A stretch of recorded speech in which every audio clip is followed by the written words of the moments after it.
The Washington Commanders, a franchise that has had as many Super Bowl championships as it does names in its entire history. Washington is looking to get back into shape after many years of disappointing seasons. Their last playoff appearance was in 2020 against the Buccaneers. At the time, they were 7-9, not even a winning record. This team has been struggling and is about to go through some new changes with new management and a new quarterback. Is this team on a spectrum of fantasy football a viable option? Let's find out.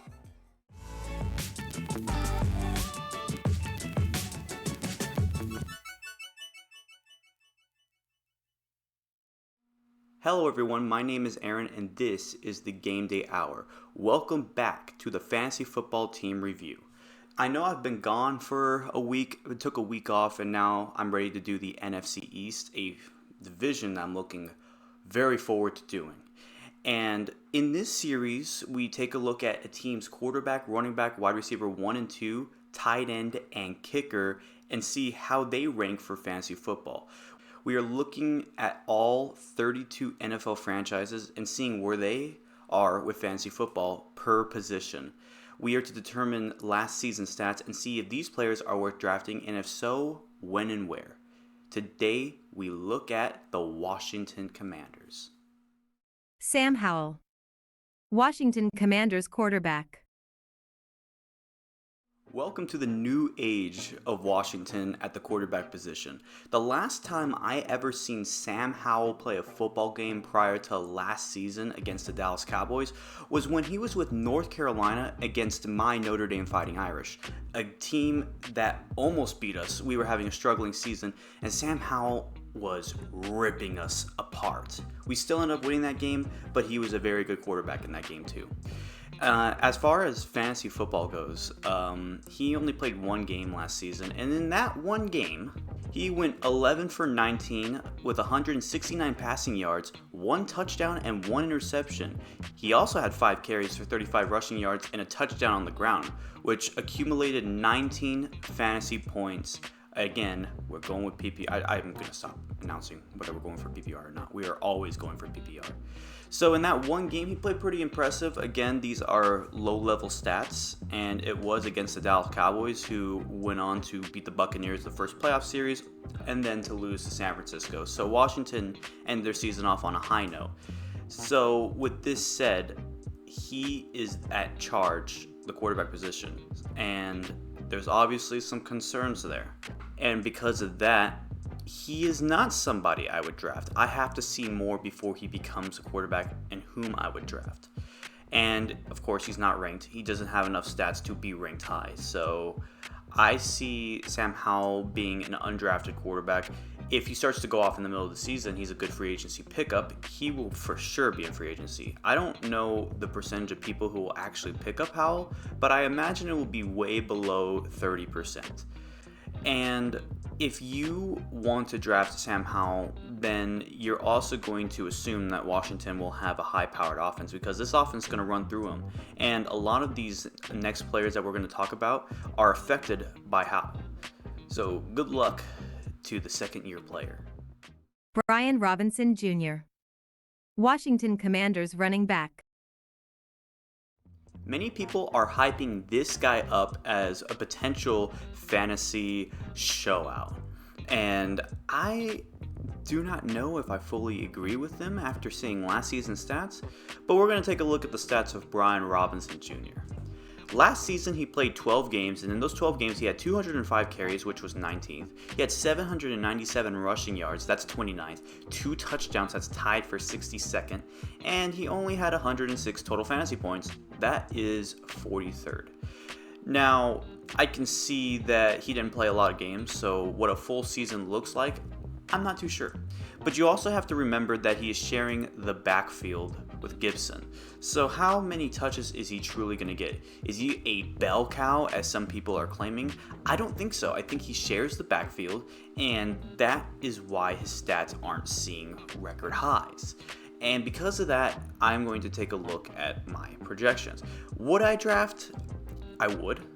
But with that, in regards to sharing the backfield, he is a running back 3 and 4 rounds 8 through 13, and he is ranked 32nd among my list of running backs. Now, he could have a standout season. He could be more healthier and play more games, so there's a chance that he could have a blow-up year, and if he does, congratulations to him, but I'm just not ready to pull the trigger on him just yet. I see the hype, and I'm going to consider, but I don't know if he's somebody I would draft high, maybe low. But let's see what this season has in store. Terry McLaurin, Washington Commanders wide receiver 1. Easily my favorite player on this team, Scary Terry McLaurin. Terry is somebody who just rose out of nowhere. I didn't see this guy coming at all, and at first he was under my radar. Washington in general was under my radar. And last season, despite not having many great quarterbacks to throw towards him, he put up some incredible stats. He played 17 games, and in those 17 games, he had 77 receptions, that's tied for 25th. He had 1,191 receiving yards, that is 10th, with 5 touchdowns, that's tied for 34th. That's 220 total fantasy points, that's tied for 15th. Now, as somebody who is the number 1 on the team, I want him to be in the end zone more. He is somebody who should be averaging close to 8 to 9 touchdowns. But again, we're also taking into account that here comes a new quarterback. But if anything, he needs to be, what do you call it? For running backs, they call it bell cow. What do you call it for a wide receiver? Whatever they call it for a wide receiver, he needs to be that guy. And that leads me to projections. Would I draft him? Yes. He, to me, is a wide receiver 2. He would be a 1 if it wasn't for the fact that they have a new quarterback, of course. I see him being drafted in rounds 3 and 7, and he's ranked 16th among all wide receivers. So if you want to have a mid-round wide receiver, look no further than Terry. He will get you at least the yards. So in a league where yards are worth a lot, like my league, he's somebody worth having. Jahan Dotson, Washington Commanders wide receiver 2. Now, I remember seeing another name for Washington, but Jahan Dotson is the second wide receiver on the depth charts. So we're going to take a look at his stats and see why that is. Last season, he played 12 games. In those 12 games, he had 35 receptions, 523 receiving yards, 7 touchdowns. He is the touchdown guy at the wide receiver position. He had 127 total fantasy points. That was 51st because he didn't have a lot of yards. He did have a lot of touchdowns, so that did help.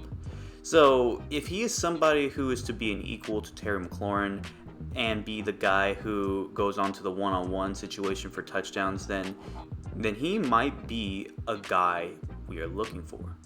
However, he's not even ranked, so I wouldn't draft him. Maybe it's because I didn't see this guy coming and I'm still a little bent on whether I want to pick him up or not.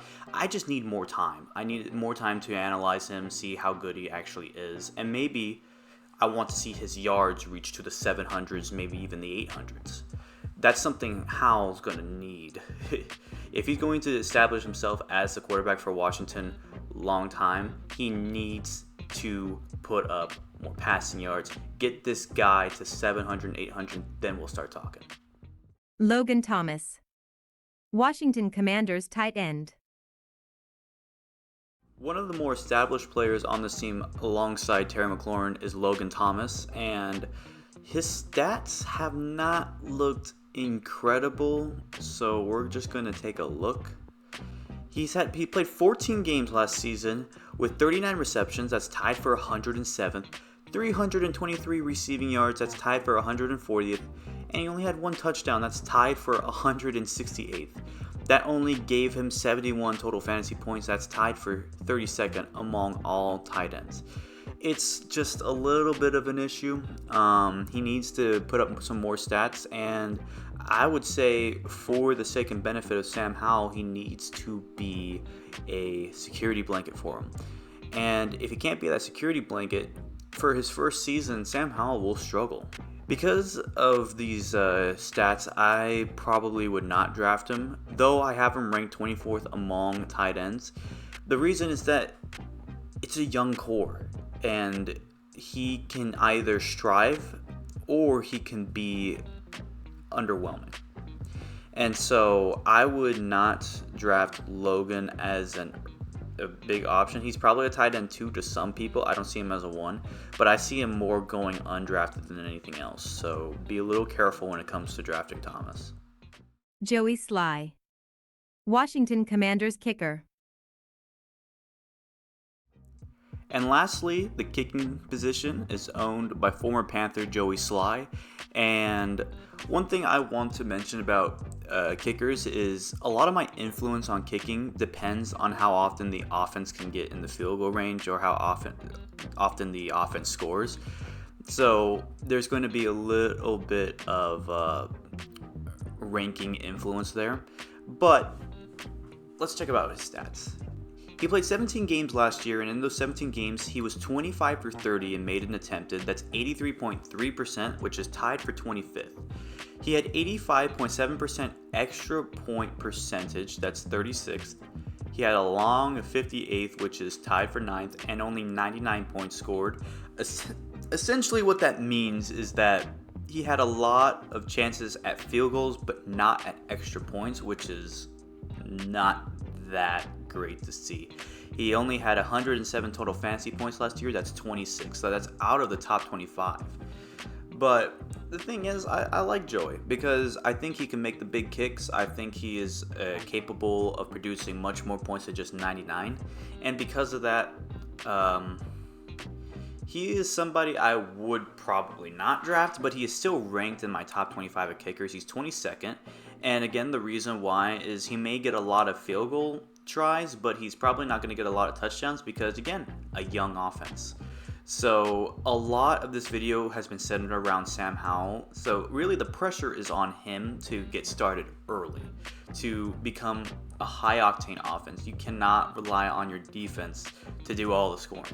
But hey, maybe for fantasy, there's probably a good reason why you should pick the Washington defense is they are probably going to need to step up this year if they want to make some real progress towards making the playoffs. And that'll do it for today's episode.